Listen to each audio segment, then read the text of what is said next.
Welcome to the deep dive. Sometimes you look around at the world and things just feel, well, chaotic, maybe a bit disconnected. Or maybe you're trying to find some solid ground, a deeper meaning, when everything seems so morally complicated. Wondering if ancient wisdom has anything useful to say today. Yeah, that search for clarity is pretty universal, I think. Absolutely. So today we're actually taking a journey way back. We're opening up Psalm 14. A really potent one. It really is. And look, this isn't just some old history lesson. It's this incredibly compact, powerful look at human nature, at God's perspective. And kind of surprisingly, it speaks right into our lives now. Directly. Our mission here then is to unpack what this ancient text says about, well, spiritual apathy, you could call it, and the sort of corruption that follows. Right.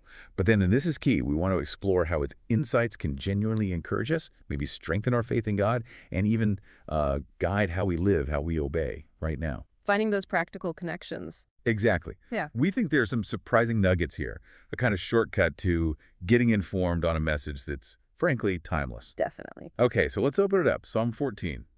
It kicks off. Wow, it's bold right out the gate. No kidding. It says, "The fool hath said in his heart, there is no God." That's quite an opening line, isn't it? It really sets the stage. And, diving deep here means getting what the fool meant back then in that Hebrew context. Right. It's probably not exactly what we might think first. Precisely. It's not really about someone making a philosophical argument like a modern atheist might. It's more about a practical denial. Practical denial. Okay, what does that look like? It's someone living their life as if God doesn't matter, as if his authority isn't real. Their actions just ignore him, ignore any kind of divine accountability. Ah, so it's about their lifestyle, not just their stated beliefs. Exactly. They live without reference to a higher moral standard. So in that context, a fool isn't just making an intellectual mistake. They're considered morally corrupt because their behavior has no anchor. Wow, okay. That's a deep point right there. The root of moral decay being this practical atheism. It's foundational to the Psalm's message. So that's the human side.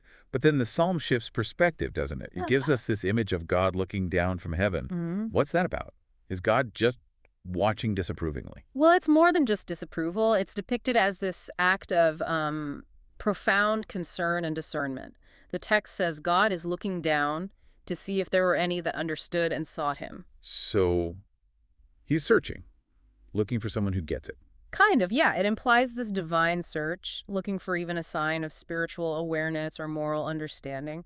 But the conclusion God reaches is, well, it's stark. What does he find? They are all gone aside. They are all together become filthy. There is none that doeth good, no, not one. Oof, no, not one.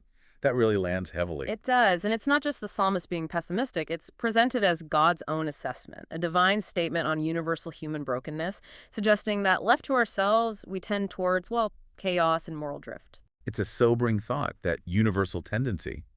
And it gets more specific, right? The psalm talks about workers of iniquity. What are they actually doing? Yeah, the description is vivid. It says, they eat up my people as they eat bread and call not upon the Lord.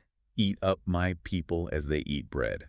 What does that mean? It's this powerful metaphor for active predatory exploitation. It suggests their oppression of others is casual, almost routine, like eating a meal. Like it's just natural to them, without a second thought. Exactly. Ruthless. They consume others for their own benefit, and critically, they call not upon the Lord. They operate in this, ethical vacuum. No prayer, no sense of divine accountability. Which leads to this sort of social cannibalism, as you said. It's a harsh image.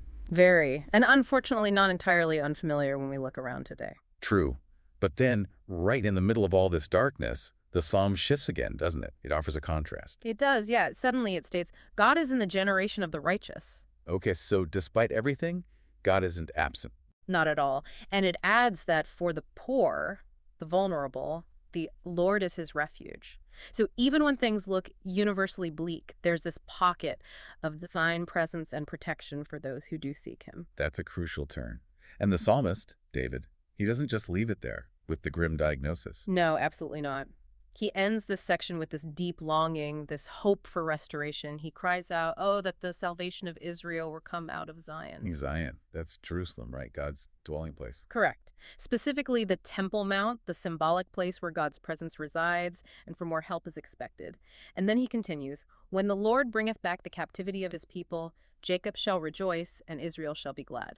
Jacob and Israel meaning the whole people. Yes, used interchangeably here for the entire nation. It's this profound prayer for God to step in, reverse their fortunes, maybe literal exile, maybe just oppression, and bring back joy and freedom. It's hope rooted in divine action. A plea for intervention from God's holy place. Exactly. It sets the stage for where true hope lies, according to the psalmist. It's amazing how much is packed into just a few verses. It really is. And from this, we can pull out, I think, 3 core teachings that just keep resonating. Okay, let's break those down. What's the first big takeaway? The first is pretty direct. Spiritual blindness leads to moral decay.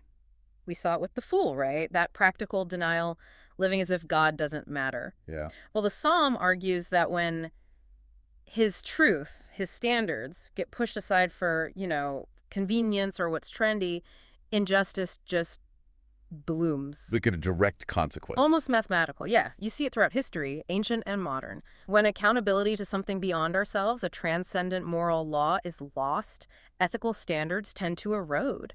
Disconnect morality from its source, and it weakens. It's not just about personal belief. It's about the tangible impact on how we treat each other, on society itself. Precisely. Which flows right into the second teaching, the universal brokenness of humanity. No, not one part. Exactly. That line, no one is inherently righteous, not even one, isn't just David being gloomy, it's a theological diagnosis. Later biblical writers, like Paul in Romans, pick it up. Right. It suggests that humanity, kind of left to its own devices, without divine help, naturally drifts towards selfishness, maybe exploitation, definitely spiritual indifference. That's a tough pill to swallow, especially today when we like to think we're inherently good or can fix everything ourselves. It is challenging, but the song presents it as a reality check. Yeah. Look at history, look at current events.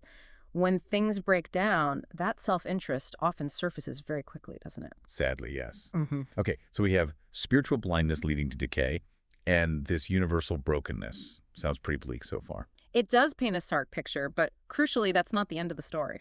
And that's the third core teaching, hope in divine redemption. The turn towards hope we saw earlier. Exactly. Despite the harsh assessment, David doesn't give in to despair. He explicitly trusts that God sees the righteous, that he is their refuge, and that God himself will ultimately bring salvation, bring joy.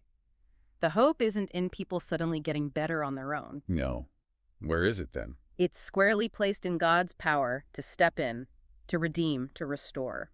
That's why he looks to Zion, to God's action. It's a hope founded on God, not us. That's a critical distinction.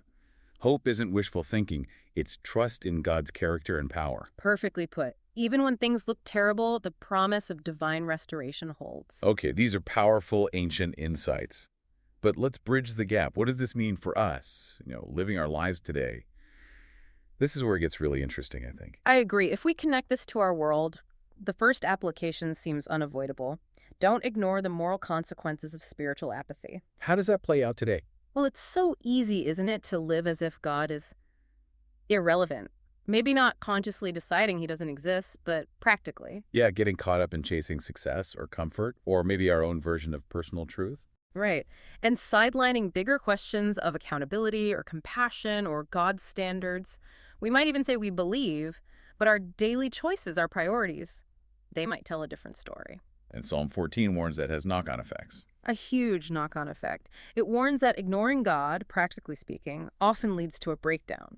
Injustice, in empathy, even in community bonds. When we really get those consequences, not just as ideas, but seeing how they affect our neighborhoods, our world, it can actually motivate us. How so? It encourages us towards, obedience, not out of fear maybe, but out of recognizing that living as if God matters actually contributes to good, to justice, to shalom. Sidelining him has real costs, not just for us spiritually, but for everyone. Understanding that strengthens our resolve to live faithfully. That's a really practical link between understanding and action, connecting belief to societal well-being. Okay, what's the second application for us? The second is a vital call to humility and self-examination. Remember that universal none doeth good. Hard to forget. Well, the invitation there isn't really to point fingers at everyone else's flaws. It's first and foremost a call to look inward. Ouch. Okay. Yeah, it prompts us to ask, am I living in line with what's truly good, according to God's standard? Or am I just doing what feels right, or what's easy, or what my immediate circle approves of? That requires some serious honesty. It does, and that kind of humility, that self-examination, is actually crucial for strengthening faith. It makes us admit we don't have it all figured out, that we are broken, that we need grace. Constantly. And that need, Mm. that leads somewhere. It leads to dependence on God, not ourselves. We stop relying on our own shaky righteousness and lean on His.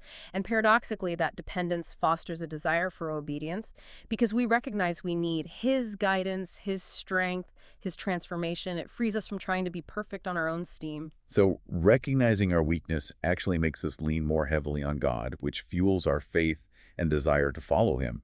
That's counterintuitive but powerful. Mm-hmm. It really is. Okay, and the third application. The third flows right from this. Rest in the hope of restoration. Back to hope. Always back to hope. Whether you're looking at huge global problems that seem completely unsolvable, or maybe you're just wrestling with personal struggles, setbacks, failures, Psalm 14 points us towards hope. But hope in what, specifically? Not in human plans. Not primarily in human effort alone, no. Hope in God's unwavering power to redeem and restore. It's this bedrock message. Yeah. Even in this messy, broken world, God's purposes of justice and joy will prevail. Like David crying out for salvation from Zion. Exactly. That wasn't just a wish. It was an active declaration of trust that God will act. And resting in that divine hope, that's maybe the most powerful faith strengthener there is. How so? It gives you an anchor. When the world feels like a storm, this hope keeps you steady. It reassures you that God is ultimately in control, that His good purposes win out. And knowing that, deep down, gives you courage. Courage to do what? Courage to live faithfully now, to act obediently even when it's hard, to keep going when things look bleak. Because you're not banking on your own success, you're trusting in His ultimate restoration. It replaces anxiety with a robust faith. That is a deeply encouraging message, especially for right now. An anchor in the storm. Precisely. Okay, let's try and boil this down. The quick takeaway from our deep dive into Psalm 14 might be this. When people live as if God doesn't exist, whether they say it outright or just live that way, things tend to unravel morally. Injustice creeps in. Right. That practical denial has consequences. But even then, even with that universal human tendency towards brokenness, there's real solid hope. Why?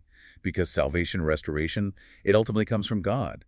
He's the refuge. That's the core message. Apathy leads to decay, but God offers redemption. So, Psalm 14, written thousands of years ago, yet it feels incredibly relevant, doesn't it? It speaks to our struggles, our tendencies, and points us towards enduring hope. Still powerful. Definitely. So as you go about your week, here's something to maybe reflect on.